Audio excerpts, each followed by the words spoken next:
শাওন মাহত মহাদেৱক সন্তুষ্ট কৰিবলৈ ব্ৰত ৰাখিম বুলি ভাবিছে নেকি? ব্ৰত কৰা সকলে মানিব লাগিব 5টাকৈ নিয়ম, অন্যথা অসন্তুষ্ট হ'ব মহাদেৱ। এবাৰ 22 জুলাইৰ পৰা অৰ্থাৎ আজিৰ পৰা আৰম্ভ হৈছে শাওনৰ মাহ।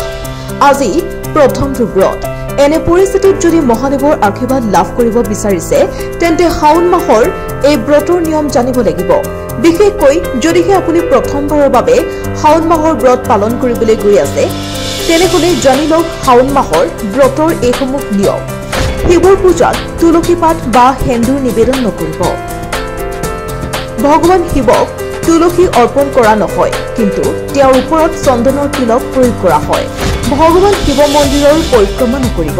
পৌৰাণিক বিশ্বাস অনুসৰি ভগৱান শিৱৰ প্ৰদৰ্শন কৰিব নালাগে। ভগৱান শিৱৰ প্ৰদৰ্শন কৰা নহয়। যিকোনো শিৱলিংগ বা মহাদেৱৰ প্ৰতিমূৰ্তি প্ৰদৰ্শন কৰাটো নিষিদ্ধ বুলি গণ্য কৰা হয়। ভগৱান শিৱৰ ওচৰত কি অৰ্পণ নকৰিব। যদিহে আপুনি ভগৱান শিৱক পূজা কৰি আছে তেন্তে তেওঁ শংখৰ পৰা পানী অৰ্পণ নকৰিব। একে সময়তে মহাদেৱৰ আশীৰ্বাদ পাবলৈ কেৱল পিতলৰ পাত্ৰৰ পৰা পানী আগবঢ়াওক। সোমবাৰে বেলপাত ছিঙিব নালাগে। সোমবাৰ বা শাওনৰ ব্ৰতৰ সময়ত মহাদেৱক বেলপাত অৰ্পণ কৰাটো শুভ বুলি গণ্য কৰা হয়, কিন্তু সোমবাৰে বেলপাত ছিঙা উচিত নহয়। যদিহে আপুনি সোমবাৰে ব্ৰত ৰাখিছে তেনেহলে বেলপাত ছিঙি সোমবাৰৰ এদিন পূৰ্বে অৰ্থাৎ দেওবাৰে ৰাখক। সোমবাৰে কেতিয়াও বেলপাত ছিঙিব নালাগে। তীখা বা তামৰ পাত্ৰৰ পৰা পানী আগবঢ়াব নালাগে। শাওন ব্ৰতৰ সময়ত ভগৱান শিৱক পানী আৰু গাখীৰ অৰ্পণ কৰা হয়, কিন্তু মনত ৰাখিব যে তীখা বা তামৰ পাত্ৰৰ পৰা শিৱক পানী অৰ্পণ কৰা উচিত নহয়। শিৱক সদায় পিতলৰ পাত্ৰৰ পৰাহে পানী আগবঢ়াব লাগে। এই কথাত মহাদেৱ সন্তুষ্ট হয়। ব্ৰতৰ সময়ত গাখীৰ সেৱন নকৰিব। যদিহে আপুনি শাওনৰ ব্ৰত পালন কৰি আছে তেন্তে উপবাসৰ সময়ত গাখীৰ সেৱন নকৰিব।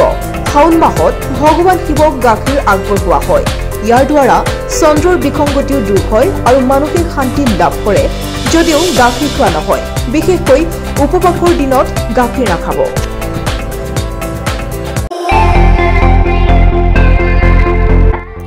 আপুনিও ভুগিছে নেকি গেছৰ সমস্যাত? গেছ আৰু লিভাৰ ৰিলেটেড সকলো সমস্যাৰ একমাত্ৰ সমাধান গেষ্ট্ৰচিটি। বদহজম, এচিডিটি, ফেটি লিভাৰ, পাইলছকে আদি কৰি ভিন্ন গেছৰ সমস্যাৰ সমাধানৰ বাবে কেৱল আপোনাৰ কাষত গেষ্ট্ৰচিটি।